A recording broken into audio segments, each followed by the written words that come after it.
यह सच्चा सौदा सर्वधर्मंगम बनाना सिर्फ नारा नहीं दिया बल्कि सबको एक जगह बिठाया, जो नमूना आप आज सत्संग में कहीं भी देख सकते हैं।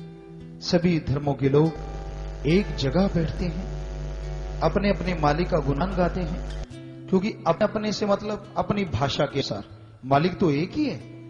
पर ज्यादातर ये कहा जाता है नहीं तेरा कोई और मेरा कोई और, कोई कहता है मेरे वाला ताकतवर, कोई कहता है मेरे वाला ताकतवर। ऐसा कहने वाले सारे ही अज्ञानी हैं, क्योंकि तेरा मेरा तो एक ही है, इसमें तेरा मेरा क्या रह गया।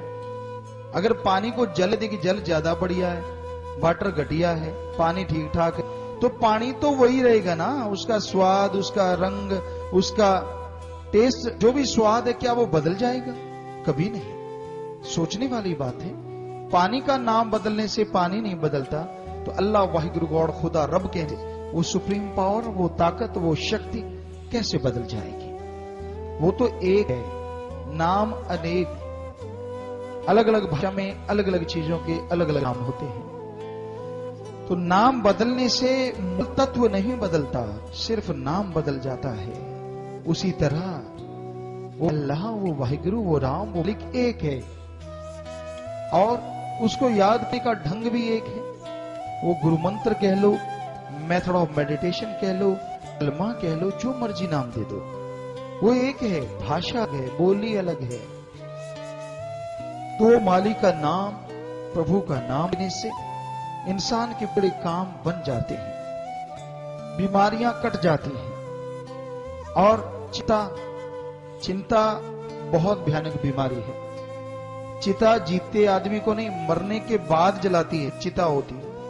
और चिंता पता नहीं आदमी कितनी बार मारती है और कितनी बार जिंदा करती है। जब चिंता लग गई आदमी मर गया, चिंता हटी आदमी जिंदा हो गया, दूसरी चिंता टेंशन शुरू हो गई, आदमी फिर मर रहा है। तो चिंता बहुत भयानक बीमारी है, बहुत बुरी चाह है जो जीवों को जलाती रहती है। टेंशन फ्री रहने का एकमात्र उपाय है आपके अंदर आत्मविश्वास बढ़े, विल पावर आपके अंदर ज्यादा हो, तभी आप टेंशन से, चिंता से मुक्त हो सकते हैं। और इसकी मुक्ति के लिए एक ही तरीका है, जिस गुरुमंत्र या और नामों से बुलाया जाता है। तो आप वो गुरुमंत्र मालिक के नाम का जाप करें, सुमरण करें, भक्ति करें। धर्म आप कौन सा है इस चक्कर में ना पड़े। जो भी धर्म है, जो भी भाषा है, उस फिक्र ना करो, क्योंकि जो तड़प से बुलाएगा मालिक से मिलेगा। चाहे आप गरीब हैं, चाहे आप अमीर हैं, ये नहीं वो देखता आप धर्म कौन सा है, जात कौन सी है, कपड़े कैसे पहने हैं। वो देखता है आपके अंदर सच्ची तड़प है कि नहीं। आपको कई बार बात सुनी, आज मौके पे बात ख्याल में आई कि मूसा एक पैगंबर कहते हैं उसको लोग, कोई उसे मालिक का पहुंचा फकीर कहते हैं। तो एक उसके दिल में ख्याल आया कि भाई अल्लाह का तो मैं ही सबसे बड़ा भक्त हूं, कि परमात्मा का भक्त मेरे से बड़ा कोई भी नहीं। सारी दुनिया में मैं ही एक ऐसा हूं जिसे मालिक बहुत प्यार करता है। मालिक को यह चीज पसंद नहीं कि उनके भक्तों के अंदर अहंकार आए। मालिक ने सोचा भाई ये आदमी तो खराब होता जा रहा है, इसके अंदर तो खुद ही आ रही है, और खुद ही आती है तो खुदा चला जाता है, ये तो मशहूर है। तो मालिक ने सोचा इसको रंग दिखाना ही पड़ेगा। किसी कामवश मालिक ने कोई ऐसा खेल रचा कि मूसा को जंगल में से जा पड़ा कहीं। वो वैसे तो वो जाता ही रहता था, पर उस रास्ते जाना, जिस रास्ते मालिक के प्यारे रहते हैं, उस रास्ते पे जा रहा था।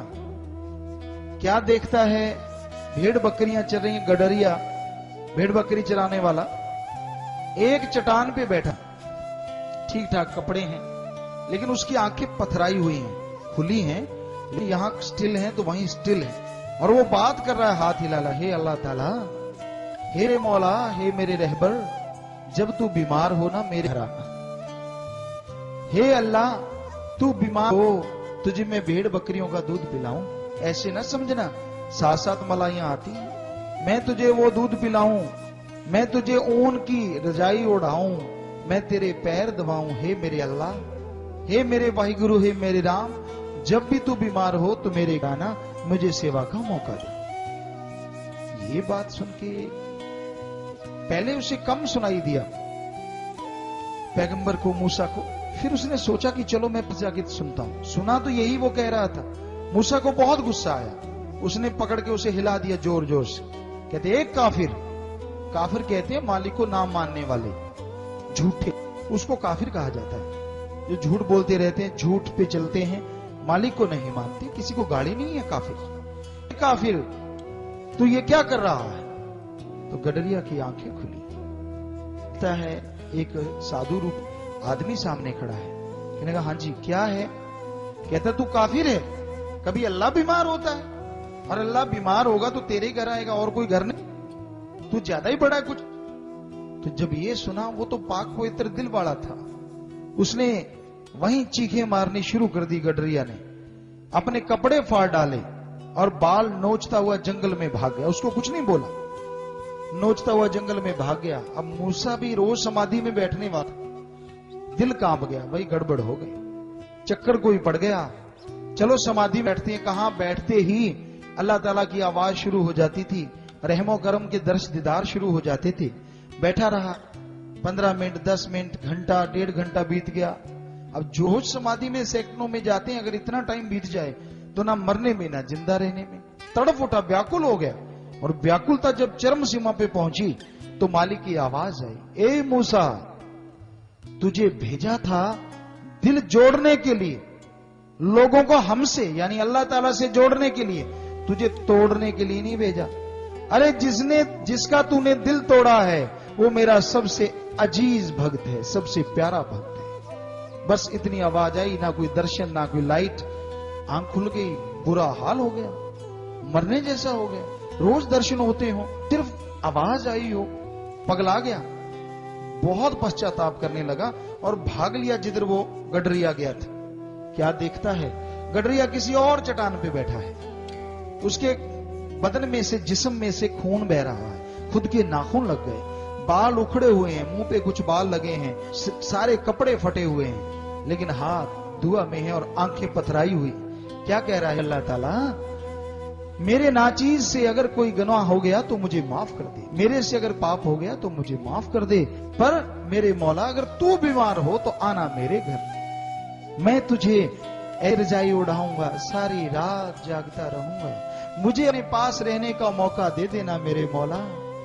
मैं हमेशा जागता हुआ मक्खियां उड़ाऊंगा, तेरे पांव धोऊंगा, दूध पिलाऊंगा, तुझे दवा दूंगा, हमेशा एक बच्चे की तरह तुझे संभाल करूंगा। मेरे अल्लाह, तू बीमार हो तो मेरी कुटिया में आना, मेरे घर आना। अब मूसा को अकल आ चुकी थी, पता चल गया था कि ये पहुंचा हुआ भक्त है। मूसा ने उसे हिलाया, हाथ जोड़े, पांव हाथ लगाए तो उसकी समाधि उठी। कहने लगा हाँ भाई, तो अभी भी कहीं ना कहीं अहंकार थोड़ा बाकी था। कहने लगा सुन, जिसकी तू बात कर, वो अल्लाह ताला की आवाज आई थी मेरे पास और वो कही थी कि तू उसका बहुत प्यारा भक्त, भाई मुझे मुआफ कर दे, मैंने तेरा दिल दुखाया। अजीब ये था कि मेरे पास खुदा आए, आवाज आई, आगे से गडरिया हाथ जोड़ के रोते हुए कहने लगा, ए भाई मेरे पीछे क्यों पड़ा है? अरे जिस अल्लाह की आवाज की तू बात करता है वो मेरे पास होता है, और जैसे तू आता है वो चला जाता है, तू मेरे पीछे क्यों पड़ा है? मैं भी बैठता हूं, वो मेरे पास होता है, मैं तो उससे बातें करता हूं, हवा से थोड़ा ही। बहुत चक्का रह गया मुझे है, मैं समाधि में जाता हूं तब दर्शन होते हैं, ये खुली आंखों से रोज अल्लाह ताला से बात करता है। कमाल हो गई, पांव पे गया, नहीं भाई मुझे माफ कर। कहता अल्लाह माफ करने वाले हैं, क्यों अल्लाह माफ किया? तो कहने का मतलब मालिक ये नहीं देखता, वाहिगुरु ये नहीं देखता कि आपके कपड़े कैसे हैं, वो ये नहीं देखता कि आपका धर्म कौन सा है, वो ये देखता है क्या आप उसके लिए तड़पते हैं, क्या आपके अंदर उसके लिए व्याकुलता है, क्या आप उसके लिए अंदर से वैराग्य रखते हैं, क्या उसे आप बहुत मोहब्बत करते हैं। तो उसे सच्चे दिल से बुलाइए, सच्ची तड़प से बुलाइए, वो चला आएगा।